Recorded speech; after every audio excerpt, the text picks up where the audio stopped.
بسم الله الرحمن الرحيم. انا اسمي ولاء حسن، انا مذيعه شغاله في راديو حريتنا. بدايه معرفتي بالدكتور سعد المصري كانت ان انا كنت سجلت معاه حلقه عن التاثير الصحي والتاثير النفسي لشهر رمضان على طلبه الثانويه العامه والجامعات. واحنا بنتكلم، احنا طبعا في الحلقه ما اتكلمناش على العلم الجديد اللي هو بيشتغل بيه في حياته العمليه، بس هو اتكلم على جوانب نفسيه وجوانب اجتماعيه وجوانب دينيه، واتكلمنا عن التنميه البشريه في الحلقه، وادينا ارشادات عامه للطلبه ازاي يقضوا رمضان سعيد. بس ده كان موضوع الحلقه. لكن بعد الحلقه طبعا انا قعدت معاه وعرفني بعلم جديد، طبعا علم في منتهى الاهميه اسمه ريفلكسولوجي. اوكي. طبعا هو قال لي ان العلم ده هو طبعا علم علاج عن طريق القدم. فانا كنت حابه اعرف العلم ده جدا، محتاجه اعرف تفاصيل قويه جدا عنه. تعرفين طبعا ان الاعلامي بيبقى عنده شغف اعلامي جدا، انه يعرف اي حاجه جديده او اي حاجه مميزه موجوده في مصر، بالذات لما يكون دي حاجه بتميز شخص معين عن الاشخاص التانيين الموجودين في مصر. طبعا كان عندي شغف كبير جدا. انا شغاله مديره تسويق في التنميه البشريه. كنت رايحه جمعيه خيريه بالصدفه، عايزين نعمل فيها ندوه مجانيه في التنميه البشريه. لقيت احد السيدات العاملات في الجمعيه الخيريه بتقول لي ان انا بنتي عندها مشكله، عندها لازمه عصبيه في وشها بتلازمها بشكل مستمر. فطبعا هي مش عارفه تعمل ايه مع البنت وخايفه عليها جدا، لان اللازمه دي هي بترفع عينيها فكانها ممكن تكون معلش سوري في اللفظ بتعاكس حد او حاجه.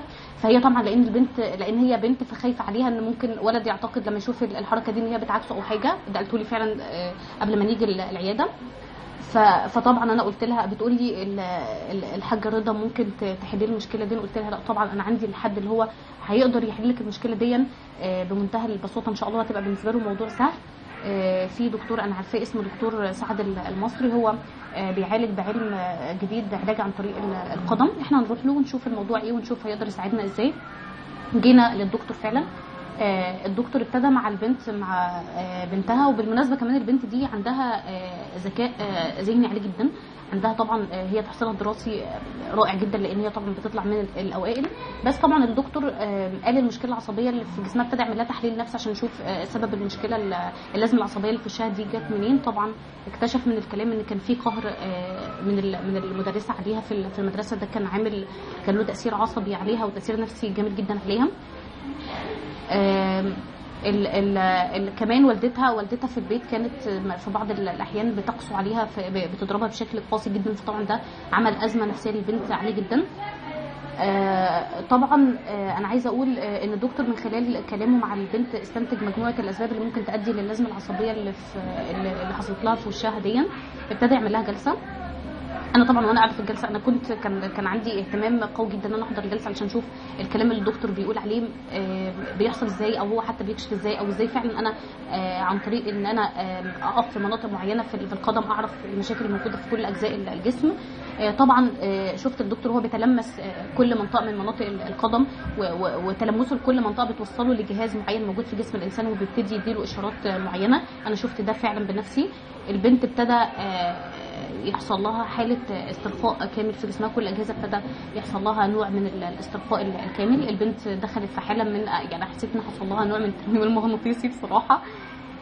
تنويم مغناطيسي مفاجئ للبنت. البنت غمضت وجسمها كان في حاله الاسترخاء تام. فجاه قام عمل لها حاجه كده زي ضربه قويه في رجليها او حركه معينه هي حاجه خاصه بيه، هو فاهمها، هو اكتر حد فاهم الموضوع ده. لقيت البنت فعلا صحت من النوم وابتدت صحت بابتسامه جميله جدا. بعد فعلا انا ده اللي انا شفته. بعد ما قامت من الجلسه حسيت ان الدوره الدمويه ابتدت تجري في وشها بشكل واضح جدا. حسيت عندها ابتسامه صافيه وابتسامه جميله جدا.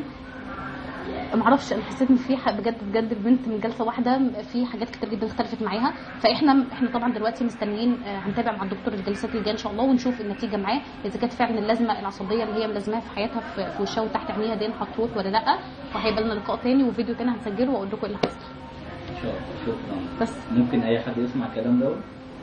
ممكن اي حد يسمع الكلام ده. شكرا.